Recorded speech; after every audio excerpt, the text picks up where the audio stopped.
네, 오늘 함께 나누실 말씀의 제목은 바람이 그치는지라라는 제목으로 함께 말씀을 나누도록 하겠습니다.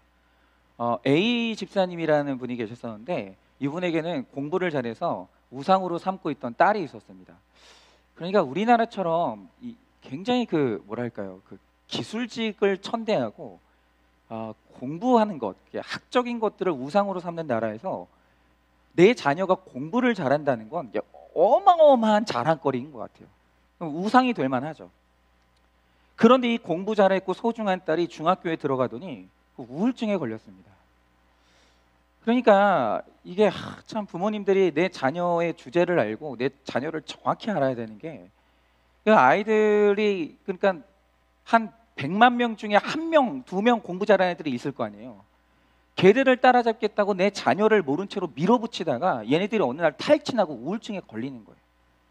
그래서 결국 이 아이가 2년 동안 학교를 거의 못 다니다가 결국 외국으로 갔습니다. 이 아이가 평소에는 공부도 잘하고 큐티도 잘하고 뭐 교회도 잘 나왔지만 이건 이 아이가 의지가 없는 문제가 아니에요.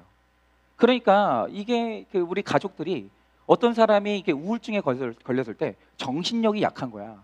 네가 배부르고 등 따시니까 이런 거야. 이런 식으로 접근하면 우울증이 더 깊어지는 거예요. 그러니까 가족이 아니라 적이 되는 거죠. 이건 의지의 문제가 아니에요. 그러니까 이 아이가 우울증과 시험 강박 같은 정신적인 질환, 아픔이었기 때문에 학교를 못 가는 거예요. 가기 싫어서 안 가는 게 아니라. 그러니까 이게 그냥 속을 썩이는 문제와는 아예 차원이 다른 문제였습니다. 그런데 이 엄마 아빠가 모두 엘리트로 이 대기업의 외국 주재원으로 10년을 살다 왔고 남부러울 거 없는 환경에 이 딸마저 자랑거리였거든요. 그러니까 이 가정은 말하자면 이 순풍이 부는 바다 위에 떠다니는 유람선이었던 거예요. 야, 세상이 이렇게 좋을 수가 있는가? 우리 가정처럼 이렇게 화목한 가정이 어디 있겠는가? 세상에서 우리 집에 복이 다 쏟아지는 것 같은 그런 이제 환경 가운데 있다가 어느 날 갑자기 급해 광풍이 몰아닥친 거예요. 여러분, 이것만 바람이 있겠습니까? 여러분, 우리 인생에는 여러 가지 바람이 있죠. 어떤 가정에는 외도의 바람이 불고, 어떤 가정은 술바람이 불고, 도박바람이 불고, 또 부도의 바람이 불고, 질병의 바람이 불고, 낙방의 바람이 불고. 그러니까 바람이 없는 가정은 없고 큰 광풍에서 약풍까지 수없는 바람돌이와 소용돌이와 바람이 계속 우리의 삶 가운데 이제 오는 거예요. 그러나 여러분이 어머니들 입장에서 바람 중에서 가장 큰 광풍은 자녀의 광풍이라고들 얘기합니다. 그러니까 배우자, 부모가 속을 썩여도 자식이 아픈 거하고는 비교가 안 되는 거예요. 너무 아픈 거죠. 그러니까 자녀 광풍이 가장 큰 이 광풍이라고 다들 임모와 얘기합니다. 그런데 중요한 건 이겁니다. 바람은 왜 올까요? 그러니까 영적인 세계가 열린 사람하고 안 열린 사람하고 이게 차이가 나는 거예요. 여러분, 바람은 왜 올까요? 그럼 우리에게 오늘 이 바람이 어떻게 그칠 수 있습니까? 오늘 이 바람의 원인과 이 바람을 어떻게 하면 그칠 수 있는지 그것을 한번 이 본문을 통해서 묵상하기를 원합니다. 첫째로 이게 가장 중요한데요. 바람은 예수님이 주시는 거예요. 예수님이 주시는 바람입니다. 22절입니다. 예수께서 즉시 제자들을 재촉하사 자기가 무리를 보내는 동안에 이 배를 타고 앞서 건너편으로 가게 하셨다라고 합니다. 여러분, 지금 우리 각자의 삶에 크고 작은 질병, 자녀, 여러 가지 이제 그 바람들이 있어요. 그럼 오늘 말씀을 보면서 바람이 왜 오냐는 거예요. 오늘 말씀을 보니까 우리 인생에 오는 바람은 예수님이 주셨다라는 거예요. 여러분, 예수님이 바로 이 바람의 진원지입니다. 여러분, 이거 아셔야 돼요. 그러니까 그냥 인생 살다 보면 오는 거지 택자에게는 이런 게 없어요. 여러분, 바람은 반드시 하나님의 음성이에요. 하나님이 뭔가 말씀하시려는 거고 우리를 어디로 인도하려고 하시는 거예요. 그때 보내시는 게 뭐냐? 그 바람이에요. 바람이 우연이 아니라는 것을 아셔야 돼요. 여러분, 앞에서 오병이어로 2만 명이 떡을 먹는 사건을 우리가 봤습니다. 그 제자들이 예수 믿다가 돈벼락을 맞은 거예요. 그러니까 이 보잘것없는 물고기 2마리와 보리떡 5덩이가 없어지지 않는데 거기에 더해서 2만 명을 먹이고도 남는 걸 봤어요. 그러면 제자들이 그 자리에서 떠나니까 쉬웠겠냐라는 거죠. 여러분, 우리 중에 그런 분들 많아요. 초신자들이 특히 그런데, 초신자들이 예수님을 처음 믿을 때 예수님이 어떻게 그 사람들을 인도하냐면 기도하면 다 들어줘요. 그러니까 뭐 병 낫게 해달라고 기도하면 들어주고. 그러니까 하나님께서 처음에 그들을 달래실 때 하나님이 그들의 기도에 다 응답을 하십니다. 그러니까 우리 중에 이 신앙생활을 하면서 늘 하나님의 사랑을 체험하고 광풍 없이 그렇게 좋은 자리에 있는 분들이 있어요. 그런 체험을 하시는 분들이 있어요. 그러면 거기 떠나기가 싫어요. 누구나 다 그렇죠. 거기를 떠나기가 싫어요. 여러분, 나한테 어느 날 하나님이 나에게 좋은 직장으로 인도해서 나에게 높은 연봉을 주세요. 갑자기 내 자산이 불어나요. 그런데 거기서 돈이 생긴다, 위험하다? 우리 자녀가 공부를 잘해요. 공부를 잘하네? 위험하다? 여러분, 이렇게 스스로 경고할 사람이 어디 있어요? 여러분, 그렇게 수준 높은 사람이 우리 중에 몇 명이 없어요. 그런데 예수님은 여기서 위험함을 봤어요. 제자들이 예수님하고 있다가 완전히 돈벼락을 맞았거든요. 너무 좋았어요. 거기 떠나기 싫었습니다. 그런데 예수님은 거기서 위험함을 봤어요. 그리고 하신 일이 뭐냐? 즉시 재촉하사 제자들을 물 건너서 건너편 마을로 보내시는 거예요. 여러분, 예수님이 나보다 나에게 필요한 것을 잘 아시지만 일부러 그걸 끊어버리실 때가 있어요. 이유가 있어서. 좋았는데 그 좋은 흐름을 끊으실 때가 있어요. 여러분, 내가 세상적으로 천년만년 잘 살고 싶어서 돈과 자녀의 학력과 명예를 끊지 못하면 예수님의 나를 재촉하사 다른 곳으로 보내실 때가 있어요. 그걸로부터 나를 떠나보내실 때가 있다는 거죠. 왜 그러냐면 아무리 위험하다고 말해도 눈치를 못 채니까 환경으로 조여 오시는 거예요. 여러분, 제가 방금 전에 서두에서 말한 집사님은 모든 점에서 완벽했어요. 그런데 이분이 거기서 만족이 없었고 감사가 없었어요. 공부 잘하는 이 아이를 어떻게든 내가 인류를 만들어 보겠다고 더 매질을 하고 채찍질을 했어요. 그러니까 이 아이가 인생을 살다가 넘어질 때도 있고 실패할 때도 있는데 왜 이 아이는 그 실패 가운데서 강박이 왔을까요? 그러니까 우리의 모든 자녀가 실패했다고 다 우울증에 걸리는 거 아니거든요. 나는 뭐 예를 들어서 실패했어요. 난 쓰레기야. 나는 밥 먹을 가치도 없어. 애들이 다 이러는 거 아니거든요. 근데 얘는 실패하고 넘어졌는데 강박이 오는 거예요. 이유가 뭔지 아십니까? 엄마한테 강박이 있었거든요. 애들이 그거 모를 것 같습니까? 우리 아이들이 넘어졌어요. 시험 성적이 떨어져요. 엄마가 막 초조해하는 거예요. 하늘이 무너지는 것처럼 행동하는 거예요. 근데 애들이 그거 모를 것 같습니까? 알아요. 그 엄마가 주는 압박에 애들이 압박감을 받는 거예요. 그러니까 이 엄마가 큐티를 열심히 시켰거든요. 왜 시켰을 것 같습니까? 순수하게 구원 때문에 시킨 게 아니라 공부에 도움되니까. 이 아이를 통제하는 데 도움이 되니까 큐티를 시키는 거예요. 물론 이 큐티가 유익이 있었죠. 그래서 예수님께서 이 가정에 광풍이 몰아치게 하셨습니다. 여러분, 이 바람은요, 없게 해달라고 기도하면 그건 하나님 뜻을 모르는 거예요. 여러분, 우리 인생의 바람은 훈련을 위해서 반드시 필요합니다. 여러분, 바람이 오니까 제자들이 혼비백산해서 건강한 그리스도인의 모습을 보여주지 못했거든요. 그런데 이제 얼마 후면 예수님은 이 땅에서 사역을 마치고 제자들 곁을 떠나셔야 돼요. 그런데 예수님이 떠나셔도 제자들은 바로 서야 되기 때문에 이 제자들을 훈련시키기 위해서 예수님은 계속 이 바람으로 훈련을 시키시는 거예요. 여러분, 23절 24절입니다. 무리를 보내신 후에 기도하러 따로 산에 올라가시니라. 저물매 거기 혼자 계시더니 배가 이미 육지에서 수리를 떠나서 바람이 거스름으로 물결로 말미암아 고난을 당하더라.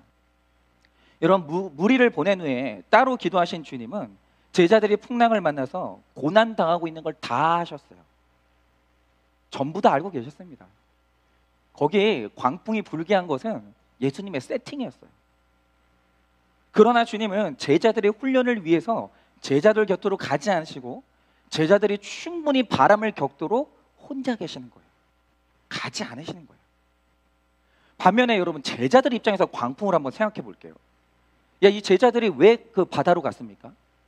이유가 뭐냐면 예수님이 가라고 하니까 포기하고 간 거예요. 여러분, 이것은 순종이었어요. 그런데 순종해서 예수님이 가라는 곳으로 갔어요. 근데 거기에 거슬리는 바람이 있는 거예요. 여러분, 이 땅에 오셨던 선교사님들도 마찬가지죠. 여러분, 선교사님들이 그 조선 땅에 왜 왔습니까? 순종해서 온 거예요. 왔더니 풍토병 걸리는 거예요. 24살에 결혼도 못 해보고 죽는 거예요. 여러분 한국 땅에 가라고 했으면 부흥의 바람이 불어야 될 거 아니에요. 갔더니 부흥의 바람은 부는 게 아니라 질병의 바람이 부는 거예요. 그래서 사역 한번 못 해보고 돌아가신 이 사역자들이 정말 많습니다. 여러분 우리도 마찬가지예요. 목사님이 우리한테 처방을 해요. 너 이거 해라, 이게 거룩의 길이니까 너 이렇게 가라, 혹은 하지 마라 얘기를 해요. 순종했어요? 광풍이 부는 거예요. 이게 뭐냐 이거죠. 나는 순종했으면 좋은 일이 생길 줄 알았는데 순종했더니 광풍을 만난 거예요. 이게 오늘 제자들의 상황입니다. 이게 뭘 의미할까요?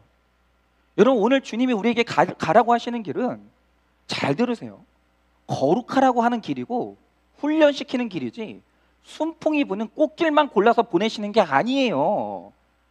여러분 오늘 예수님이 우리에게 꽃길 걷게 하시는 분이라고 생각하시는 분 있으면 여러분 거기서 빠져나오세요. 여러분 그거 성경에 없는 예수님이에요. 여러분 그게 바로 이 기복신앙이에요. 여러분 오늘 주님이 우리에게 가라고 하시는 길은 부활의 길이고 구원의 길이에요. 꽃길이 아닙니다. 그러니 하나님 뜻대로 순종하고 갔는데 왜 순종의 자리에서 광풍을 만나냐고 하는 것은 왜 예수님이 우리를 제자로 불렀는지 전혀 모르는 거예요. 여러분 우리는 예수님한테 서비스 받으려고 온 게 아니에요. 제자 되려고 온 겁니다. 여러분 그래서 우리는 순종을 해놓고 괜히 왔다고 하는 거예요. 그러니까 이런 거죠. 이렇게 뭐 그런 말씀 하시는 분들이 있는데, 목사님이 훈련을 한대요. 순종해가지고 왔어요. 그래서 순종해가지고 왔는데 목사님이 계속 나를 힘들게 하는 거예요. 자꾸 뭐 훈련 끝났더니 뭐 간증해라, 그 다음에 뭐 이렇게 큐티 정기적으로 작성해가지고 온라인에 올려라. 괜히 왔다는 거예요. 여러분 그런 분들 많습니다. 저도 그랬어요.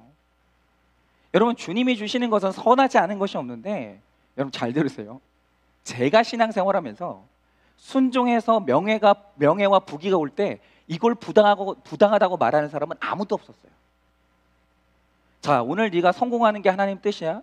오늘 네가 부자 되는 게 하나님의 뜻이야? 라고 했을 때 불평하는 사람 아무도 없어요. 역시 하나님은 선하시다라고 해요. 근데 같은 것도 하나님이 고난을 주셨는데 그때는 다들 부당하다고 아우성을 치는 거예요. 주님이 주는 것은 다 좋은 거예요. 다 우리를 위한 거예요. 근데 그게 좋은지 안 좋은지는 우리가 또 고르는 거예요. 그래서 오늘 이 주님은, 잘 들으세요, 물질을 주실 때도 초조해요. 제가 저 물질 잘 다룰 수 있을까? 저 잘할 수 있을까? 물질 주시면서도 초조하고 마음이 조마조마하고, 또 동시에 고난을 주실 때도 노심초사하는 거예요. 저 또 시험 들지 않을까, 또 욕하지 않을까. 여러분 저는 이 제자들이 근데 너무 이해가 갑니다. 저도 그랬어요. 여러분 제가 한일교회 올 때, 여러분 제가 여기를 오는 게 하나님 뜻인지 3번 물었어요. 아싸, 막 담임 목사 된다 그러면서 온 게 아니에요. 여러분 제가 그 한일교회 올 때 담임 목사가 된다는 게 뭔지 모르고 온 게 아니에요. 여러분 저는 목사 아들이에요. 심지어는 작은 교회 목회자 아들이에요. 그래서 작은 교회 목사가 된다는 게 저는 뭔지 있잖아요. 20년 동안 봤어요. 여러분 담임 목사가 된다는 게 뭔지 모르고 여기 온 게 아니에요. 저는 처음에 담임 목사 안 되려고 그랬어요. 할 수만 있으면 계속 부교육자 생활 하다가 뭐 은퇴하든지 그래야 되겠다, 뭐 그런 생각까지 가졌었다고요. 그래서 여러분 제가 처음에 한일교회 이제 부르심을 받았을 때 제가 진짜 여기 하나님의 뜻이 맞는지 3번 물었어요. 3번. 여러 가지 방법으로. 그런데 3번 물었을 때 전부 다 하나님이 오케이 사인을 하셨기 때문에 순종해서 한일교회로 온 거예요. 그런데 순종해서 온 한일교회 저한테 광풍이 있었습니다. 잔잔하지도 않았고 꽃길도 아니었어요. 여러분 그랬을 때 저 역시 아무도 없는 곳에서 혼자 운 적도 있었고 공황장애 증상이 온 적도 있었어요. 여러분 진짜 있잖아요. 혼자 밤에 이게 잠잘 때 그냥 죽었으면 좋겠다라고 생각했던 적도 있었어요. 너무 초조한 날이 많았습니다. 그런데 그때 가끔 누가 옆에서 이렇게 그렇게 힘들어하는 저한테 어떤 말 해줘, 제일 듣기 싫은 말이 뭐였었냐면 고난이 축복이야. 이 말 할 때 그냥 그 사람 입을 어떻게 하고 싶더라고요. 제가 그 말 하려고 여기 왔거든요. 고난이 축복입니다. 이 말 하려고 하는데 막상 내가 고난을 당하는데 누가 옆에서 그 말 하니까 그 말이 그렇게 싫은 거예요. 니나 당하라고. 고난이 그렇게 좋으면 당신이나 당하라고. 막상 있잖아요. 제가 고난 당하니까 그 말이 그렇게 싫은 거예요. 그런데 제가 그때 그 말이 그렇게 싫었던 이유가 뭐냐면 이 바람이 주님이 주시는 바람인 것도 그때는 몰랐고, 이 바람을 통해 오늘 하나님이 나를 훈련시킨다는 사실도 몰랐어요. 여러분, 이 바람을 통해서 3년 후에 어떤 일이 일어날 줄 알았다면 저 묵묵히 견뎠을 겁니다. 몰랐어요. 그냥 바람이 불 때는 그게 그냥 싫은 거예요. 그래서 그냥 투덜대는 거죠. 여러분, 25절에서 27절입니다. 밤 사경에 예수께서 바다 위로 걸어서 제자들에게 오시니 제자들이 그가 바다 위로 걸어오심을 보고 놀라 유령이라 하며 무서워하여 소리를 지르거늘 예수께서 즉시 이르시되 안심하라 나니 두려워하지 말라. 여러분, 지금 이 바람을 만난 제자들을 보세요. 하루 전에 오병이어라는 엄청난 기적을 경험해 놓고 사건이 오니까 이번엔 예수님을 뭐라고 하냐면 유령이라고 하는 거예요. 우리도 그렇죠.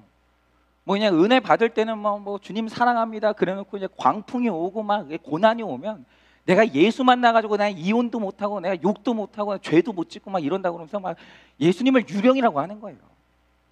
여러분, 아까 말씀드렸던 그 집사님이 교회로 인도돼서 큐티도 잘하고 훈련도 받았지만 이 딸이 아픈 광풍이 오니까 예수님을 보고 유령이라고 소리를 질렀습니다.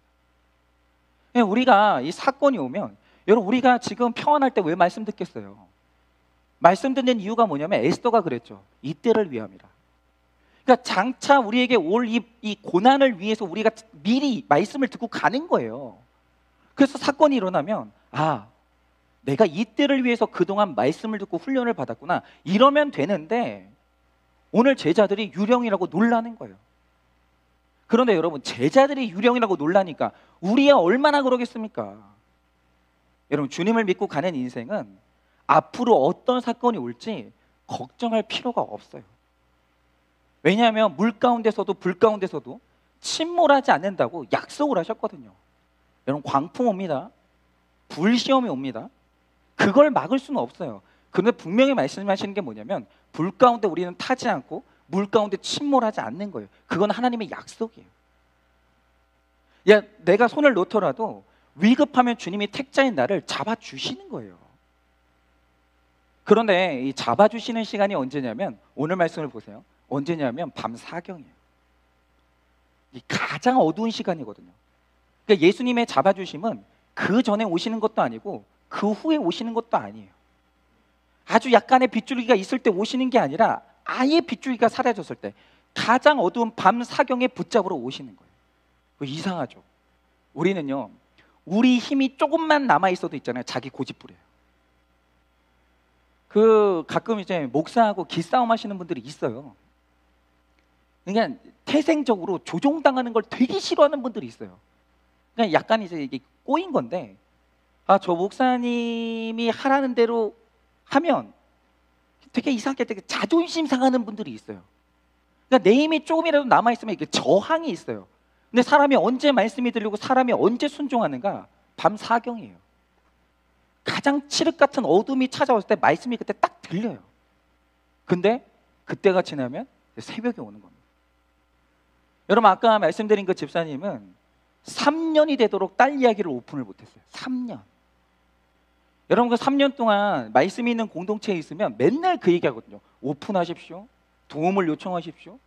공동체에 들어가서 처방에 순종하십시오. 이 얘기를 계속 들어요. 그런데 3년 동안 오픈을 안 한 거예요. 그렇게 광풍이 오는데. 그 이유가 뭐냐? 아직도 밤 사경이 안 온 거예요. 이렇게 된다니까요. 버티는 거예요.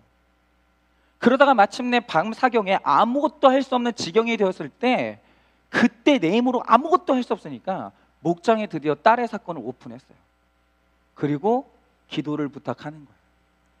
수치심마저 포기하게 되는 거예요. 여러분, 엄마가 보기에 이 딸이 이 밤 사경에 나타난 그 유령 같은 거예요. 이해가 안 되는 거죠. 아니, 그렇게 공부 잘하고 밝던 애가 왜 갑자기 학교를 안 가나? 어떻게 갑자기 우울증에 걸리나? 이해가 안 되는 거예요. 그런데 오늘 예수님이 하시는 말씀이 뭐냐면 즉시 오셔서 안심하라고 하시는 거예요. 여러분, 지금 예수님이 기도하면서 우리를 보고 계십니다. 여러분, 예수님이 기도하면서 우리가 떨어져 있다고 해서 그분이 우리를 모르는 게 아니에요. 기다리고 계시는 거예요. 여러분, 나는 손을 놓았지만 예수님은 즉시 손을 잡아주시는 거예요. 27절입니다. 예수께서 즉시 이르시되 안심하라 나니 두려워하지 말라. 여러분, 주님은 이 제자들이 침몰할 때쯤에 노를 저은 그 길을 폭풍을 헤치고 오셔서 그대로 따라오셨습니다.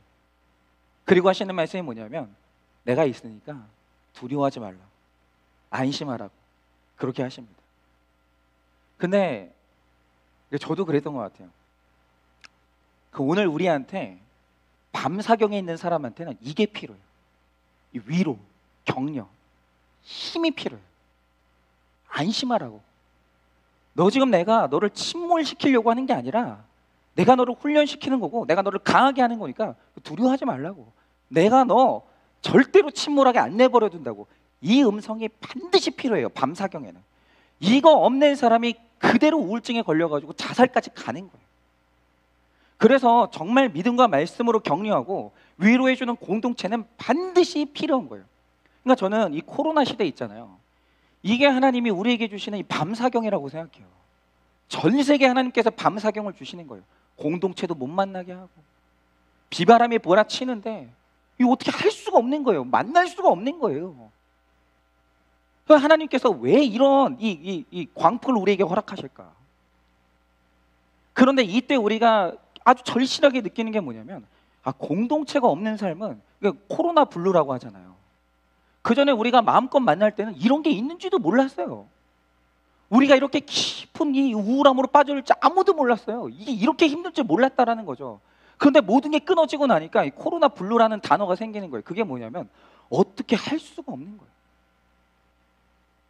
여러분, 많은 사람들이 이제 그런 생각을 하거든요. 이 온라인 시대가 계속되면은 이제 우리가 만나지 않아도 되는 시대가 올까요? 라고 하는데, 제가 이제 어떤 학자의 이야기를 들었는데 그분이 하시는 말씀이 뭐냐면 인간은 육체를 가진 존재이기 때문에 절대로 온라인상에서 모든 것을 충족하지 못한다라는 거예요. 반드시 인간은 만나야 돼요. 그래서 온라인의 공간이 아니라 현실 공간이 반드시 필요해요. 그런데 이제 문제는 뭐냐면 이게 양극화가 된다라는 거죠.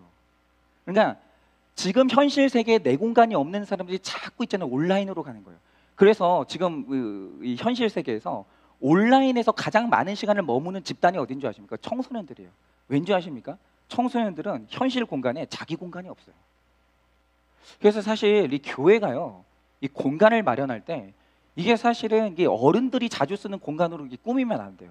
여기를 청소년들하고 청년들이 와서 머물 수 있는 공간을 줘야 돼요. 왜냐하면 청소년, 청년들은 자본이 없기 때문에 현실에 내 공간이 없어요. 집이라는 공간도 엄밀히 말하면 그 엄마 아빠 공간이 자기 공간이 아니거든요. 그래서 뭐 할 수 없으면 어쩔 수가 없지만 사실은 이 자녀들한테 자기 공간을 마련을 해줘야 돼요. 그게 가장 좋긴 해요. 어쨌든 간에 가장 중요한 사실은 뭐냐?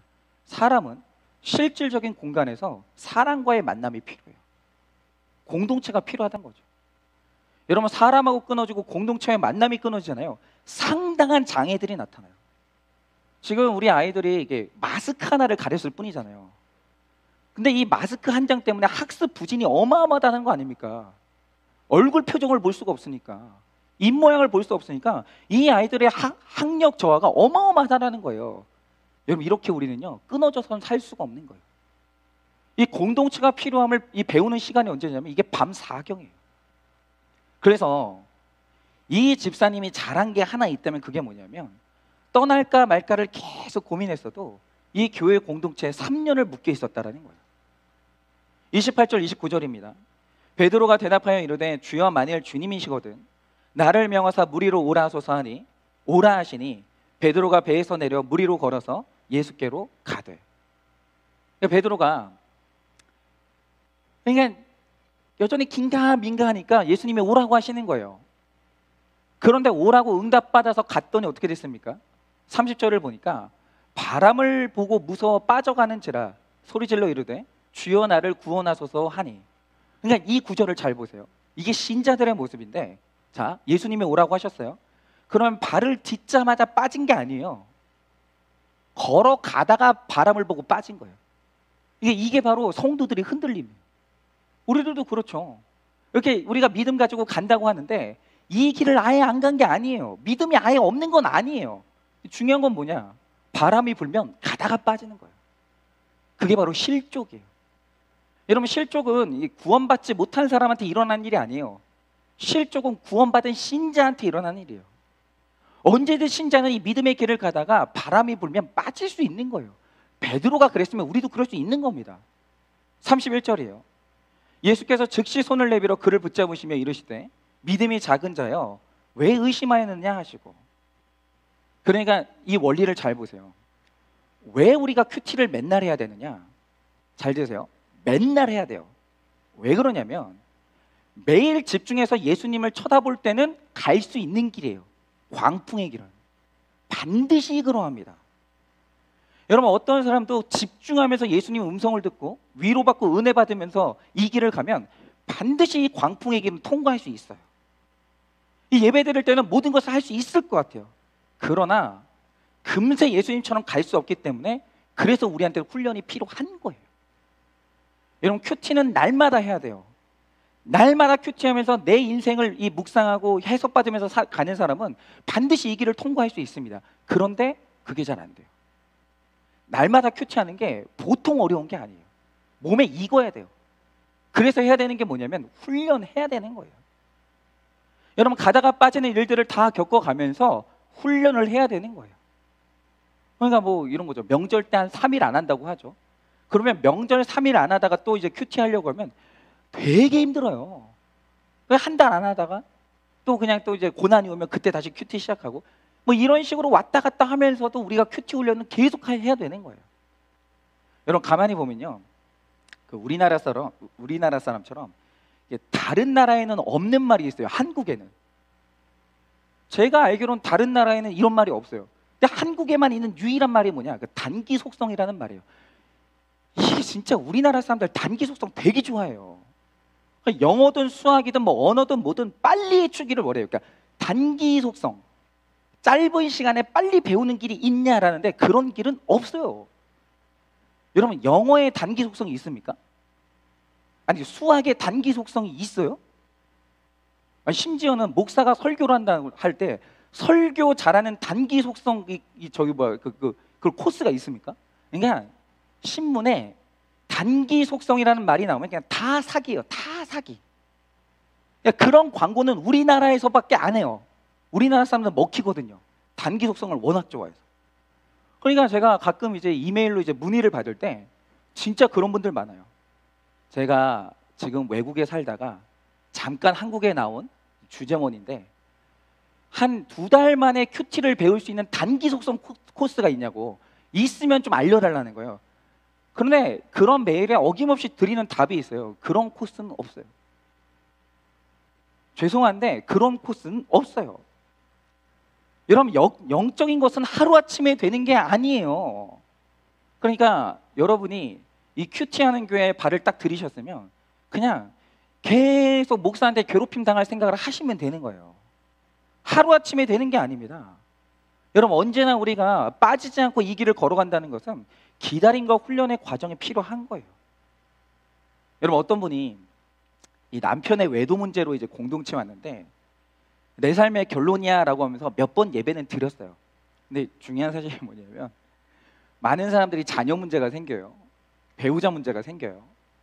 예배 몇 번 드리고 해결받기를 되게 원해요. 그래서 생기는 게 뭐냐면 특별 부흥이에요. 특별 부흥회 때 열광적으로 바싹 예배드리고 바싹 기도해가지고 문제가 해결되기를 원하는 거예요. 그게 있잖아요. 굉장히 안 좋은 기질이거든요. 잘 들으세요. 그런 건 없어요. 그냥 여러분께 절망을 드린 것 같아서 굉장히 죄송하지만 그런 건 없어요. 그래서 이분이 그래, 내가 돌아와서 회개하면 하나님이 이 문제 해결의 시간을 단축시켜 주시겠지 하면서 몇 번 예배를 드렸어요. 그리고 나서 이제 목장에 갔더니 목장에서 굉장히 기나게 처방을 주는 거예요. 그게 뭐냐면, 자, 남편이 바람을 피는데 상대 여자는 가만두라는 거예요. 가만두라. 그럼 지금부터 해야 될 일이 뭐냐면 집사님이 열심히 큐티하고 양육받고 예배드리고 목장 참석 잘하라는 거예요. 그러니까 이게 왜 그러냐면, 왜 우리가 배우자를 이제 그 광풍을 통제하지 못하냐면 내 영적 실력이 없어서 그런 거예요. 그러니까 베드로가 영적 실력이 있었으면 그 바다로 빠지지 않아요. 그대로 예수님께 걸어가죠. 문제는 뭐냐면 그 실력이 없는 거예요. 인간에 대한 분별이 없는 거예요. 그래서 이분이 그 처방을 받고 결국 이제 그 지도자가 한 말이 뭐냐면, 남편은 하나님이 책임지시니까 본인 훈련 잘 받으라고 처방을 한 거예요. 그래서 처음 며칠은 처방대로 하는 듯 싶었어요. 그런데 하다가 몇 주 지나니까 5만 가지 생각이 다 드는 거예요. 내가 이러고 있어도 되나? 그래서 지금 휴대폰을 추적해서 그 니은을 찾아가서 머리끄덩이를 잡아야 되는 거 아닌가? 결단 내야 되는 거 아닌가? 그리고 가만히 예배에 앉아 있으면 둘이 카톡으로 무슨 얘기할까? 사랑한다, 자기, 보고 싶다, 뭐 이런 얘기 하는 거 아닐까? 아, 내가 이러고 있을 때가 아니라 지금이라도 화장하고 집에서 남편 기다려야 되는 거 아닌가? 집중이 안 되는 거예요, 집중이. 그러니까 자꾸 인간적인 뭔가 자꾸 들어오니까 목장도 안 나오고 예배를 빠지는 거예요. 그러다가 이제 어쩌다 이제 남편이 들어오면 그 남편의 마음을 잡아보겠다고 주일에 이제 남편이랑 놀러 가는 거예요. 그러니까 뭐냐면, 남편의 바람 사건이 왔을 때 예수님만 바라보고 그분의 훈련을 잘 받으면 되는데 올인을 못 하는 거예요. 그냥 막 끈기가 없는 거예요. 계속 흔들리는 거예요. 그러니까 이런 거죠. 여러분, 바람 사건이 왔을 때 이게 남자든 여자든 비굴하게 상대를 잡아보겠다고 집착하거든요. 더 집착해요. 그전에는 안 그랬는데 휴대폰 내놔봐. 뭐 그전에는 안 그랬는데 어디 있어? 계속 집착하는 거예요. 그러면 여러분, 상대가 딱 달라붙잖아요. 그거보다 매력 없는 게 없어요. 세상에 있잖아요, 제일 안심이 되는 상대. 얘는 나 없으면 살 수가 없을 거야. 완전히 내 거야. 여러분, 이렇게 마음 놓을 수 있는 상대, 만만한 상대보다 매력 없는 상대는 세상에 없어요. 여러분, 우리가 다 알아도 예수님께 집중하면서 내가 가야 되는 길을 평안하게 가고 있으면 거기서 신비한 매력이 나오는 거예요. 내가 바람을 피는데 쟤는 힘들지도 않나? 어떻게 저렇게 잘 살지? 내가 버림받는 거 아닐까? 뭐 그런 식으로 하면서 또 이게 알아서 돌아오는 겁니다. 또 한 자매는 이 결혼 전에 이 파혼이 돼가지고 공동체로 왔어요. 근데 이제 그 남자한테 무슨 잘못이 있었나 봐요. 그러니까 상대가 너무 미워서 견딜 수가 없고 도대체 이해가 안 되는 거예요. 그렇죠. 여러분, 청년의 때에 올 수 있는 광풍이 뭐가 있겠어요? 연애 문제, 결혼 문제 아니겠어요? 근데 청첩장까지 다 찍어놓고 파혼되면 얼마나 힘들겠어요. 근데 그때 이 자매가 이제 교회를 왔더니 회개하고 하나님께 돌아와야 될 사람은 바로 너라는 이 천청병력 같은 메시지가 귀에 들린 거예요. 이 자매가 광풍 속에서 말씀을 듣고 해석을 받았습니다. 그래서 그 다음날부터 이 파혼한 그 남자에 대한 생각을 뚝 끊었어요. 그래, 이거는 그 사람 문제가 아니라 내 문제구나. 내가 훈련 받아야 되는구나. 그러면서 내 안에 문제가 뭔지 그냥 집중하면서 모든 것을 끊고 그냥 가만히 훈련 받았어요. 그렇게 1년 반을 청년부 공동체에 가만히 붙어있고 잠잠하게 훈련받고 있으니까 갑자기 그 신랑감한테 전화가 왔어요. 돌아오고 싶다고. 그래서 이 자매가 한 말이 뭐냐면, 말씀대로 큐티를 하면서 나랑 다시 만나고 싶다면 모든 것을 오픈하는 공동체 와서 자존심 다 내려놓고 너와 나의 문제를 다 오픈해야 된다. 우리가 뭐가 문제가 있어서 다 헤어졌는지 전부 다 오픈하고 우리가 양육받아야 된다.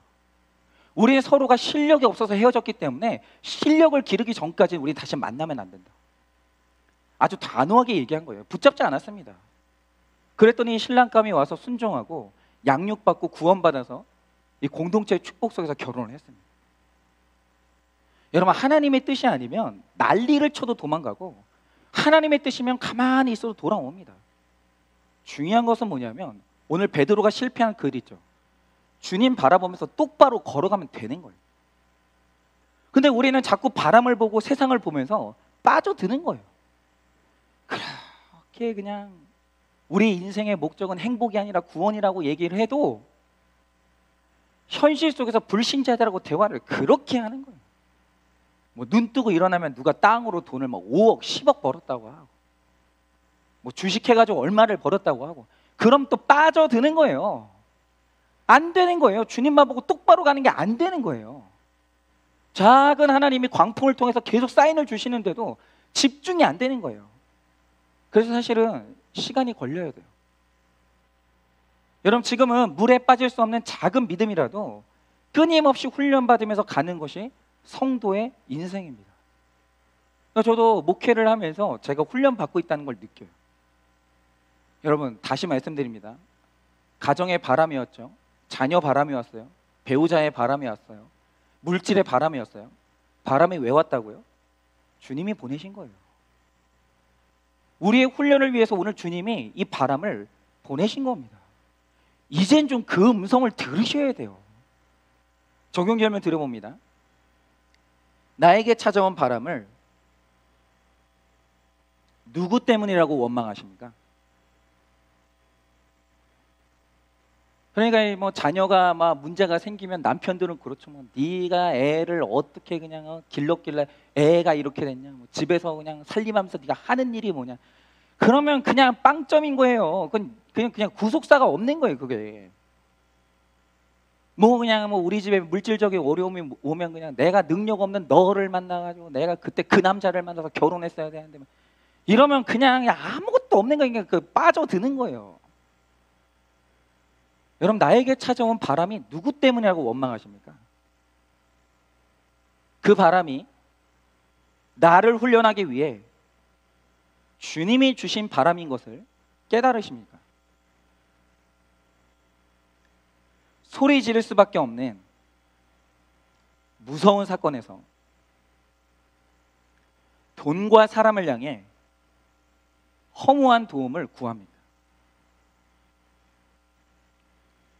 나를 도우실 주님께 소리를 지르고 난이 안심하라는 주님의 음성을 듣고 있으십니까?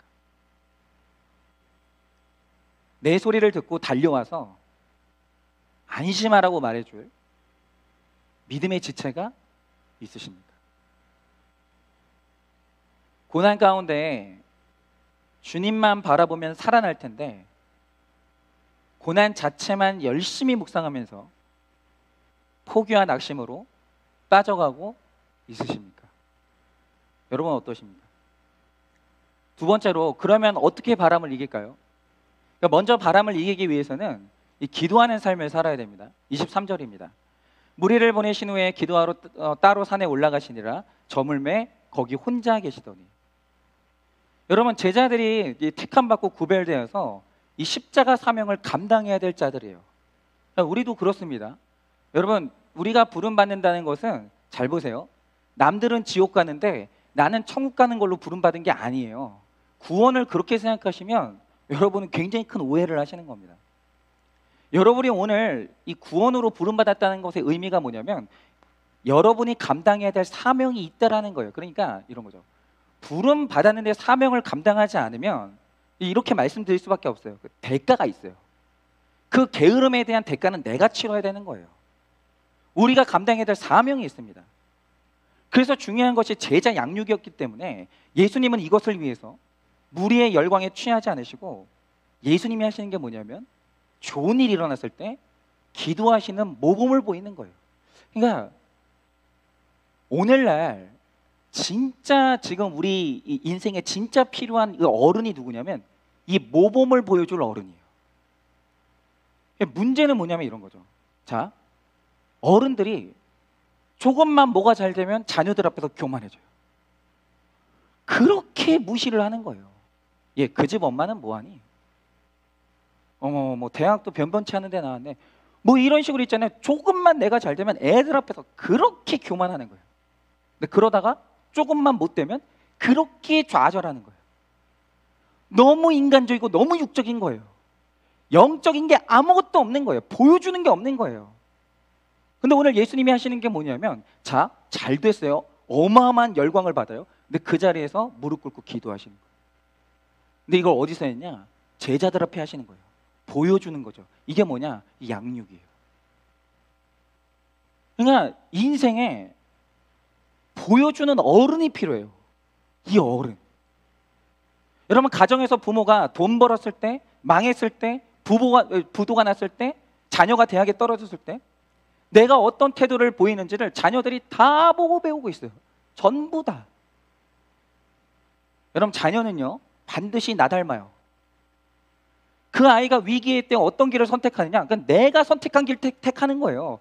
틀림이 없습니다. 반드시 자녀는 나 닮아요. 그래서 만약에 자녀가 심리적인 불안함이 있다, 그럼 내 안에 있는 심리의 불안함이 있는 거예요. 그런데 이 무리의 열광을 받는 중에 따로 떨어져가지고 기도하는 게 쉽지가 않아요. 그러니까 우리 중에 큐티하는 게 참 어려운 사람들 누군지 아십니까? 학력이 없거나 몸이 약하거나 이런 분들 아니에요. 평안한 사람들이 큐티하기 제일 어려워요. 평안할 때 큐티가 그렇게 지루합니다. 그런데 우리 중에 큐티 제일 잘하는 사람이 누군지 아십니까? 그냥 여러분 그냥 강단에서 고운 말만 써야 된다 이렇게 생각하지 마시고, 제가 아무리 생각해도 이거밖에 적절한 표현이 없어요. 큐티가 제일 잘 되는 사람은 똥줄이 타는 사람. 그 사람이 큐티 제일 잘해요. 진짜. 여러분, 예수님은 제자와 무리를 따로 떼어놓고 산에 가서 제자들을 위해 기도하셨는데 언제 기도하셨다고요? 잘 될 때, 열광받을 때. 이걸 누가 보여줘야 되는 거예요. 그러니까 참 저는 그런 게 이제 명문가정이고 졸부가 아니라고 생각하는데 뭐 그런 거죠. 그러니까 어떤 그 기독교 가정이 있는데 이게 명문가가 있는데, 이 집의 자녀가 이제 어느 날 굉장히 그 집에서는 이제 자기 가정에 이제 그 주방 일을 도와주는 어릴 때부터 아주머니가 한 5분 계셨어. 회장님 댁인데 정말 너무나 이제 잘 사는 집이었다는 거죠. 근데 어느 날 친구 집을 놀러 가는데 이거 못 사는 정도가 아니고 비참하게 살고 있는 거예요. 우리 지금은 나를 돌봐주는 사람이 5명이거든요. 근데 너무 집이 가난하니까 엄마 아빠가 둘 다 일을 해야 되는 거예요. 근데 애가 몸살에 걸려 있는데 굉장히 더러운 이불 하나 덮고 끙끙대고 있는 거예요. 그걸 보고 애가 너무 충격을 받은 거예요. 이게 뭔가, 나는 이렇게 다 갖추고 살고 있는데 얘는 왜 아무것도 없이 살고 있나, 이 일이 왜 일어나나. 부모님한테 물어본 거죠. 그때 부모님이 한 말이 뭐냐, 대부분의 사람들은 그래요. 야, 너도 공부 안 하면 저 집처럼 되는 거예요. 그게 최악의 교육이에요. 야, 너도 오늘 게으르게 살잖아. 저 부모처럼 되는 거예요. 아유, 부모가 그 나이 되도록 뭘 하고 살았길래 애를 저렇게 키우냐. 그런 식으로 무시를 하는 거예요. 근데 그 어머니는 이 딸한테 뭐라고 했냐? 그게 바로 빚이야. 우리가 오늘 잘 사는 이유는, 우리가 오늘 물질이 있는 이유는 그 사람들 도우라고 하나님이 물질을 주신 거야. 해석을 해주는 거예요, 물질에 대해서. 그러니까 그분도 그 한마디 듣고 평생 그렇게 사는 거죠. 여러분, 오늘 예수님이 이런 본을 보이셨다라는 거예요. 열광받을 때 무리를 따로 떼어놓고 산에 가서 기도하시는데 누구 때문에 기도하냐면 제자들 보라고 기도하시는 거예요. 나처럼 해야 된다고. 기도가 끝나도 그 자리에 계속 계시는 거예요. 그 겸손의 자리에. 고독을 느껴봐야 내 문제에 직면이 되는 거죠. 여러분, 믿음은 하나님과 나 사이에 메울래야 메울 수 없는 구멍이 있음을 인정하는 거예요. 내가 할 수 있는 것이 없음을 인정하는 고도의 영성을 배우는 겁니다. 여러분, 이렇게 여러분 오늘 우리가 정말 이 광풍이 불 때 기도하는 자리로 갈 수 있어야 돼요. 그걸 보여줘야 돼요, 다음 세대들한테. 또한 바람을 이기기 위해서 하나님의 임재를 누려야 됩니다. 31절에서 33절입니다. 예수께서 즉시 손을 내밀어 그를 붙잡으시며 이르시되 믿음이 작은 자여 왜 의심하였느냐 하시고 배에 함께 오름에 바람이 그치는지라. 배에 있는 사람들이 예수께 절하여 이르되 진실로 하나님의 아들이로소이다 하더라. 그러니까 이 기도할 때와 떠날 때를 아시는 주님이 우리와 함께 배에 오르시니까 바람이 그칩니다. 여러분, 우리가 내가 할 수 있는 것이 없다고, 우리 삶이 평안할 때라도 말씀 붙들고 큐티하고 있으면 주님이 믿음이 작은 자여 하면서 잡아주시는 거예요. 자, 그런데 보세요. 오늘 예수님이 제자들한테 오셔가지고 부르는 명칭이 뭐냐면 믿음이 작은 자예요. 이건 칭찬은 아닙니다. 그런데 잘 들으세요. 믿음이 작다는 말에는 굉장히 중요한 의미가 있어요. 예수님은 고향 사람들의 믿음이 없음으로 인해서 그곳에서 능력을 행하지 못했어요. 잘 들으세요. 예수님의 고향 사람들은 믿음이 없었어요. 그런데 제자들은 믿음이 없는 게 아니라 작은 거예요. 여러분, 이게 신자와 불신자의 차이예요. 여러분, 여기 앉아있는 우리가 다 거대한 믿음의 사람인 줄 아십니까? 절대로 그렇지 않습니다. 다 넘어지죠. 유혹이 올 때 유혹에 안 넘어지는 사람이 누가 있어요? 막말로 돈 안 좋아하는 사람이 누가 있습니까? 음란을 이기는 사람이 누가 있어요? 우리 다 믿음 작죠? 안 그러겠습니까? 여러분, 오늘 이 제자들이 신약 교회를 세웠거든요. 근데 이 제자들의 특징이 뭐냐? 믿음이 작아요. 잘 들으세요. 작은 것과 없는 것은 완전히 다른 거예요. 헤롯도 예수님을 이 세례 요한의 유령쯤으로 봤고, 죄자들도 광포 속에 걸어오시는 예수님을 유령이라고 했어요. 그런데 왜 예수님은 헤롯은 버렸는데 제자들은 배에 함께 오르셔서 그들을 구원하셨을까요? 이유는 뭐냐면 제자들은 믿음이 작았지 믿음이 없는 게 아니었거든요. 여러분, 이들이 믿음이 작았지만 예수님을 사랑했어요. 그래서 주님이 제자들을 사랑하셨어요. 여러분, 사랑과 사랑이 아닌 것을 이렇게 큰 차이가 나는 거예요. 여러분, 제자들이 예수님을 어떻게 사랑했습니까? 보세요. 믿음은 분명히 작아요. 분명히 작아요. 보잘것없어요. 근데 오병이어의 기적이 있을 때 예수님이 야, 자리 털고 떠나라 라고 해서 제자들은 떠나요. 이거 쉽지 않아요. 쉽지 않아요. 하기 싫은데 투덜대면서 예수님이 하라고 하니까 하는 거예요. 이거 쉽지 않아요. 그러니까 이런 거죠. 예수님이 떠나라고 했을 때 알겠습니다. 주님 말씀이 옳습니다 하고 탁탁 털고 떠나면 큰 믿음이죠. 그 귀한 믿음인데 잘 들으세요. 투덜대면서도 떠나는 그 작은 믿음인데 그 귀한 거예요. 그리고 제자들은 이제 순종해서 작은 배에 몸을 싣고 떠났습니다. 저는 이런 분들 너무 많이 만나요. 진짜. 결코 그 적용이 쉽지 않거든요. 근데 투덜투덜대요. 목사님 꼭 이 길밖에 없습니까? 꼭 이렇게 해야 됩니까? 이 신앙생활 이렇게 힘들게 해야 됩니까? 되게 투덜투덜대요. 근데 해요.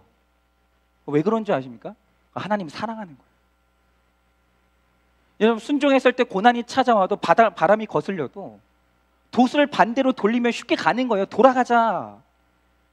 그런데 주님이 반대편으로 가라고 했으니까 꾸역꾸역 가는 거예요. 제자들이 되게 귀여워요. 귀한 거예요. 막 죽을 것 같은데 야, 그래도 예수님이 가라고 했어. 가야지 어떻게 하겠어. 막 투덜투덜 대면서 가긴 가는 거예요. 왜 그러냐면 믿음이 작은데 그 주님 사랑하는 거예요. 그러니까 여러분, 이게 아내들이 남편을 보세요. 그러니까 아내들이 우리 그 꿈이죠. 작은 접시에다가 반찬 예쁘게 담아가지고 식사하세요 이러면서 밥을 줬으면 좋겠어요. 우리도 그거 이렇게 원하죠. 근데 그러잖아요. 아내들이 그냥 반찬통 이따만한 거 있잖아요. 툭툭툭 내놔가지고 이 밥도 있잖아요. 누룽지 막 찬밥 있잖아요. 그거 탁 내놓고 주는 대로 먹어. 막 이런단 말이죠. 근데 줘요. 준다고요. 그 힘든데 그 줘요. 왠지 아십니까? 사랑이 있는 거예요. 그래도 그 귀하게 봐야죠. 남편들도 마찬가지예요. 평소에 사랑해. 너밖에 없어. 너는 나이를 먹어도 이 세상에서 제일 예뻐. 이런 말 절대 안 합니다. 막 돌보듯이 보고 막 그렇게 무시하고 막 그러는데 중요한 사실은 뭐냐면 꾸역꾸역 직장에 나가지고 돈 벌어가지고 갖다 주는 거예요. 되게 잘해주는 건 아닌데 늘 그 자리에 있어 주는 거예요. 그리고 결정적일 때 내 편 들어주는 거예요. 왠지 아십니까? 엄청나게 큰 사랑은 없거든요. 근데 사랑하는 거예요. 여러분, 그 작은 것을 크게 보셔야 되는 거예요. 여러분, 그래서 제자들과 헤롯은 하늘과 땅 차이인 거예요. 헤롯이 아무리 지식 있고 교양이 있고 말씀을 달게 듣고 가책을 받았어도 주님을 사랑하지 않기 때문에 끝내는 순종하지 않는 거예요. 그러니까 우리가 지금 이 큐티 이제 집밥 나눔 큐티를 하잖아요. 근데 아니나 다를까 전 이럴 줄 알았어요. 우리가 이제 큐티 나누잖아요. 근데 외부에서 이걸 읽은 분들이 있어요. 그 청년이 한 명은 그 청년이 저한테 이제 연락을 해가지고 자기가 은혜 받은 얘기를 문자로 이렇게 길게 보낸 거예요. 난 이럴 줄 알았어요. 누가 그것 때문에 살아나는 사람이 있다니까요. 목사 설교보다 여러분들 간증에 은혜 받는 사람이 있고 도전 받는 사람이 있다니까요. 신앙생활이 이렇게 하는 거구나. 내가 그동안 신앙생활 잘못했구나. 말씀은 이렇게 보는 거구나. 배우는 사람이 있다고요. 그 진짜 이 한 주 동안 여러분들이 순종해가지고 그렇게 힘들지만 그건 또 기쁜 마음으로 했겠어요? 목사가 하라니까 편하게 맨날 목사 젊은 목사는 맨날 뭐 시킨다 막 그러면서 엄청 불평하면서 했을 거 아니에요. 막 그리고 엄청 그냥 막 부담을 가지고. 근데 왜 하셨겠어요? 사랑한 거예요. 그 하나님이 아시는 거예요.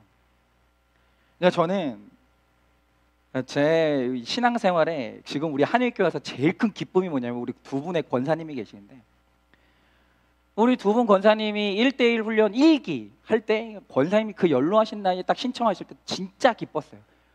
근데 그 다음부터 뭔가 시키시면 한 번도 그냥 하는 적이 없는 거예요. 목사님, 전 나이가 들어가지고 못해요. 목사님, 저는 힘들어요. 젊은 사람들 시키시고 저는 하지 마세요. 뭘 할 때마다 그러시는 거예요. 근데 중요한 사실이 뭔지 아세요? 해요. 저는 이 두 분한테 늘 감사해요.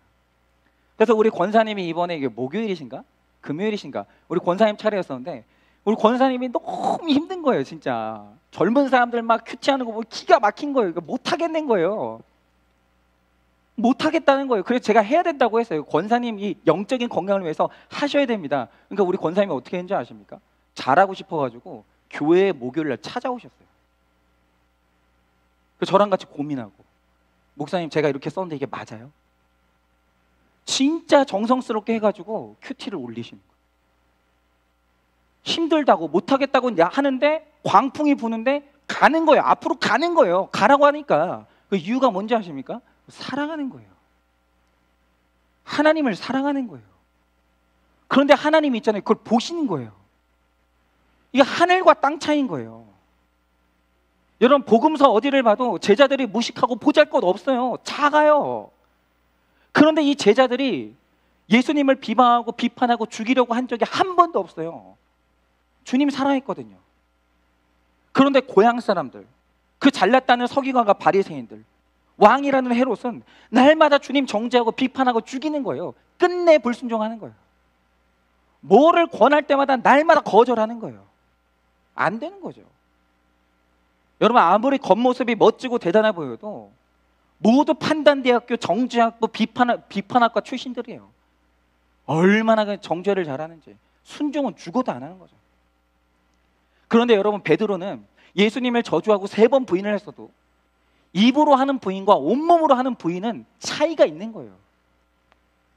베드로는 넘어졌어도 마지막에 순종하는 거예요. 여러분, 이렇게 우리가 작은 믿음이라도 주님 곁에 붙어가기만 하면 그 바람은 언젠가 그치는 거예요. 여러분, 우리 모두가 주님이 끝까지 보호하시는 그 제자가 되기를 바랍니다. 여러분, 하나의 사건이 올 때마다 예수님 정말 하나님의 아들이셔서 이 사건을 통해 하나님이 살아계신다는 걸 깨달으면서 가는 거예요. 이 고백을 하는 겁니다. 여러분, 34절에서 36절입니다. 그들이 건너가 게네사렛 땅에 이르니 그곳 사람들이 예수이신 줄 알고 그 근방에 두루 통제하여 모든 병든 자를 예수님께 데리고 와서 다만 예수의 옷자락에라도 손을 대게 하시기를 간구하니 손을 대는 자는 다 나음을 얻으니라. 제가 아는 이제 목사님 이야기인데요. 한번 들어보세요. 이분한테 그 유치원에 다니는 자녀가 있었어요. 근데 이제 유치원은 가끔씩 이제 교사 상담을 하거든요. 뭐 학교도 그러겠죠. 그래서 교사 상담을 하러 갔는데 갈 때 자신이 있었어요. 근데 목사니까, 근데 애들 맨날 큐티하고 말씀 잘 가르쳐서 키웠으니까 그냥 역시 목사님 자녀는 다르다고, 애가 너무 괜찮다고 이런 말 들을 줄 알았어요. 근데 상담을 딱 갔더니 선생님이 너무 뜻밖의 얘기를 하는 거예요. 그게 뭐냐? 아버지, 그 아이가 자존감이 낮고요, 자신감이 없습니다. 이 말을 딱 듣는데 이해가 안 되는 거예요. 이 목사님이. 내 아이가? 그것도 첫째가? 엄청 내가 얘한테 사랑을 쏟았는데 애지중지 길렀는데 얘가 자신감이 없고 자존감이 없다는 거, 이게 이해가 안 되는 거죠. 왜 이런 평을 듣는가? 그래서 너무 이해가 안 가서 선생님 말씀을 들어보니까 그분이 관찰한 결과 다른 아이들은 한두 번 딱 칭찬해 주면 자존감이 올라가요. 자신감이 생겨요. 그래서 예를 들어서 선생님이 얘 너 오늘 너무 예쁘다 그러면 그걸 진짜 받아들여요. 근데 얘는 못 믿는 거예요. 야, 오늘도 너무 멋있다. 그러면 진짜요? 진짜요? 진짜 이 확인을 5번 이상 받아야 되는 거예요. 더 많은 칭찬을 해줘야 안심이 되는 거예요. 그리고 또 뭔가 실패하고 안 되는 것에 대해서 눈치를 보고 그렇게 힘들어하는 거예요. 뭔가 안 될 때. 뭐 그렇잖아요. 애들 뭐 이렇게 색칠할 때 뭐 삐져 나올 수도 있고 막 잘 안 되잖아요. 근데 얘는 그게 안 될 때마다 뭐 우는 거예요. 그러니까 이 선생님이 애가 지금 심리적으로 뭔가 좀 문제가 있으니까 엄마 아빠가 더 사랑과 관심을 쏟아야 된다고 이렇게 말을 한 거죠. 근데 목사님은 이해가 안 가는 거예요. 우리 중에 이런 부모님들 진짜 많죠. 우리 자녀가 내 생각과 다른 평가를 들으면 내가 제일 잘한다는 거예요. 내가 우리 애를 얼마나 애주정지 키웠는데 선생님이 우리 애를 잘 모르는 거라고. 안 듣는 거예요. 뭐가 오해가 있다는 거죠. 그런데 이 목사님이 그 다음날 새벽에 이 문제를 가지고 큐티하면서 물어봤어요. 왜 이렇게 됐을까요, 하나님? 여기서 제가 봐야 될 죄가 뭡니까? 광풍이 부니까 꾸역꾸역 예수님께 간 거예요. 그런데 그날 큐티 말씀이 예레미야 30장 15절이었는데 그 말씀을 보니까 이게 문제 부모인 내 잘못이라는 결론을 하나님이 정확히 말씀하시더라는 거예요. 그 본문에 이런 구절이 있었습니다. 너는 어찌하여 네 상처 때문에 부르짖느냐? 내 고통이 심하도다. 네 악이 많고 네 죄가 허다함으로 내가 이 일을 너에게 행하였느니라. 실제로 이 말씀이 있었어요. 나는 아닌 것 같은데 말씀을 보니까 이 문제에 내가 보고 회개해야 될 나의 악행이 있다는 것을 말씀하시는 거예요. 그런데 하나님이 그렇다 하시니까 인정은 되는데 그 후에도 구체적으로 내가 뭘 잘못했는지 도저히 모르겠는 거예요. 아무리 테이프를 돌려봐도 모르겠는 거죠. 이거예요. 여러분 잘 들으세요. 가해자는 기억이 안 나요. 지금 여러분들은 제가 100% 아는데 여러분의 인생에서 누군가에게 가해했던 것을 머릿속에 지우고 살아요. 맨날 기억하는 게 뭐냐? 내가 당한 것만 기억나요. 그래서 지금 여러분들은요, 죄가 없어서 아니라 잊어버렸기 때문에 죄를 모르는 거예요. 가해자는 자기 죄를 기억하지 않아요. 그러니까 이 목사님도 모르겠는 거예요. 그래서 회개해야 될 내 죄와 악행이 뭔지 알게 해달라고 기도했어요. 그런데 이 기도를 하고 집에 돌아가서 사모님하고 이야기를 하는데 사모님이 깜짝 놀랄 얘기를 하는 거예요. 그게 뭐냐? 요새 들어서 이 아이가 엄마한테 그런 말을 했다는 거예요. 나 어릴 때 아빠가 화나면 막 엉덩이 때리고 그랬어. 여러분 애들은 표현을 이거밖에 못하는 거예요. 근데 애가 이게 기억나서 이 말을 할 때는 그러니까 부모의 혈기가 어린 애들한테는 어마어마한 공포인 거예요. 부모는 몰라. 자기 거울을 자기가 못 보니까 모르죠. 자기 한 말을 이렇게 테이프로 돌려듣지 못하니까 자기가 무슨 말인지 기억이 안 나죠. 근데 애들은 못 잊는 거예요. 근데 얘가 엄마한테 하는 말이 뭐냐면 나 어릴 때 아빠가 화나면 막 엉덩이 때리고 그랬어. 그러더라는 거예요. 그런데 이 아이가 아빠한테는 그런 말을 한 적이 한 번도 없거든요. 근데 엄마한테 몰래 가가지고 아빠가 때린 게 잊혀지지 않는다고. 자꾸 기억이 난다고. 그 몇 번 얘기를 했다는 거예요. 이 아이한테 상처가 된 거죠. 그리고 더 가슴이 아팠던 것은 이 아이가 맞을 때 자기 심정을 정확히 표현하는데 뭐라고 했냐면 아빠가 무섭게 때릴 때 내 마음을 화살로 찌르는 것 같았어. 이렇게 얘기해요. 너무 아팠어. 근데 엉덩이가 아픈 게 아니라 마음이 아팠다는 거예요. 이 얘기를 듣는데 가슴이 너무 아픈 거죠. 그러니까 제가 계속 말씀드리지만 왜 우리가 훈련받아야 되냐면 세상에 여러분만 모르는 여러분 이야기가 있고 저만 모르는 제 얘기가 있는 거예요. 까맣게 모르는 거예요. 공동체가 알려주지 않잖아요. 죽을 때까지 회개가 안 되는 거예요. 근데 그 말을 듣는 순간 생각나는 게 뭐냐면 그러니까 목사님한테는 욕심이 있으니까 얘가 첫 아이라고 어릴 때부터 버릇을 잡는다고 매로 손바닥으로 사랑이라는 이름으로 말도 못하는 시절부터 애를 호되게 때렸다라는 거예요. 나쁜 분이죠. 애를 왜 때려? 말도 못하는 애를. 근데 이제 당사자는 그게 아무것도 아닌 일이라고 생각했는데 아이는 어린 시절인데도 그 아빠의 그 성난 모습 있죠. 화가 나가지고 주체가 안 되는 모습. 무섭게 자신을 때렸던 일들을 전부 다 기억하고 있는 거예요.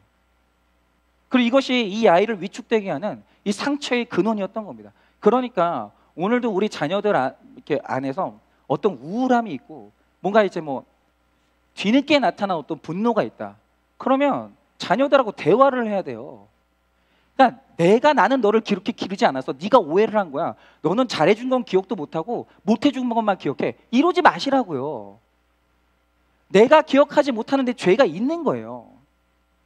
여기서 아빠가 무슨 변명을 한다 한들 아이가 그렇게 느끼고 상처를 받았다고 하면 그건 아빠 잘못이죠.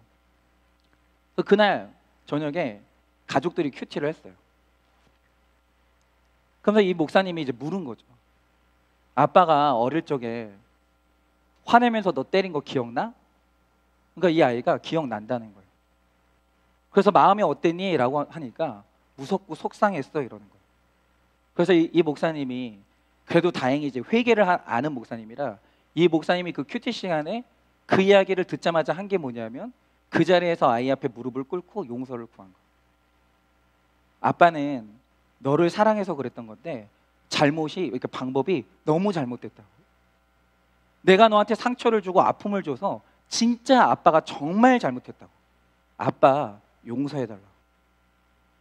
그러니까 이 아이가 그 사과를 듣고 아빠를 용서했어요. 그러니까 이게 부모님들이 아셔야 되는 게 뭐냐면 자존심 세울 게 아니라 자녀들은 부모를 용서할 준비가 됐어요. 정말 문제 하나는 없고 문제 부모 안에 있다는 것이 그 진리 중에 진리입니다. 그러니까 여기서 만약에 말씀이 없었다면 이 목사님은 스스로를 좋은 부모라고 착각하면서 아이를 병들게 하고 죽게 했을 겁니다. 그러니까 광풍이 불어 닥치는 이유는 우리 죄 때문인 거예요. 그런데 날마다 말씀이 육신이 되어서 찾아오시는 주님의 음성을 듣게 하셔서 나는 모르겠는데 나는 억울한데 말씀을 펴고 내 죄를 보니까 알게 되는 거예요. 그리고 상처가 치유가 되는 거죠.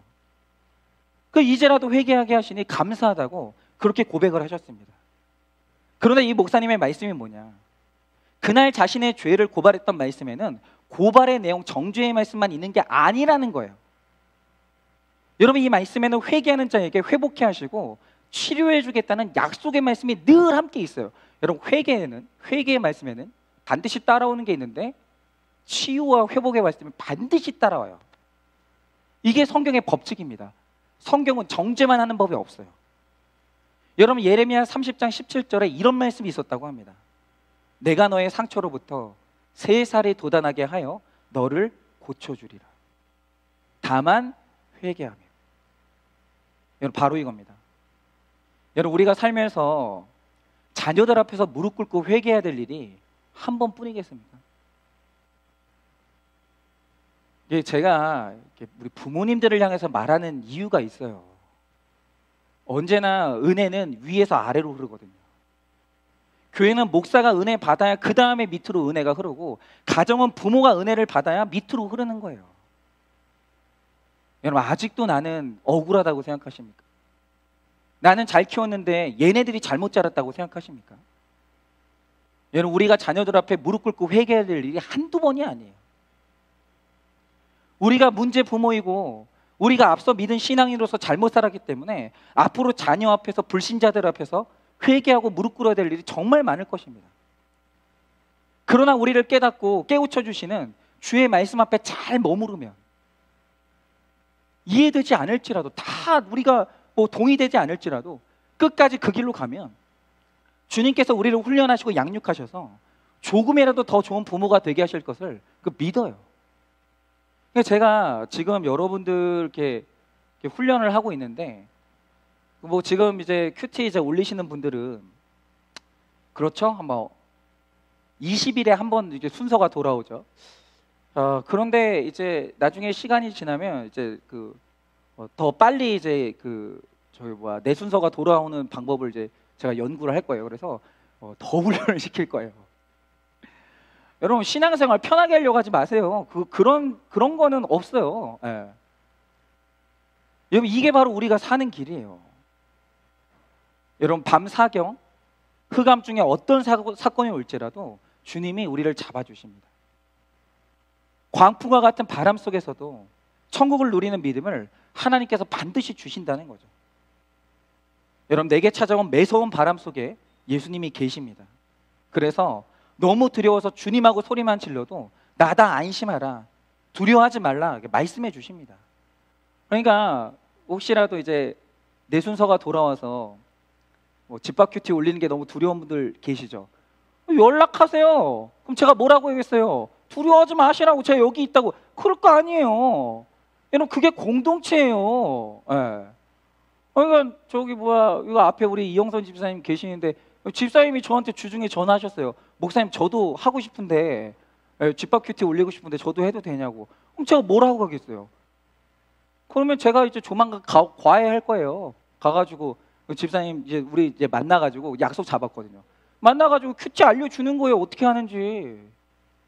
그리고 막 또 이제 알려줬지만 막상 하는 게 힘들잖아요. 그럼 뭐 하겠어요? 같이 하는 거예요. 신앙생활은 그러면서 가는 거예요. 하나님도 그러신다는 거죠. 여러분, 내게 찾아온 바람과 그 바람 속에 만난 주님을 간증할 때 나로 인해 다른 사람도 나음을 얻게 되는 거예요. 여러분이 하는 집밥 큐티 누가 읽나? 읽습니다. 내가 하는 어떤 이 수치의 고백 누가 듣고 은혜를 받나? 받습니다. 나 같은 게 쓴 글을 읽고 누가 살아나겠나? 살아납니다.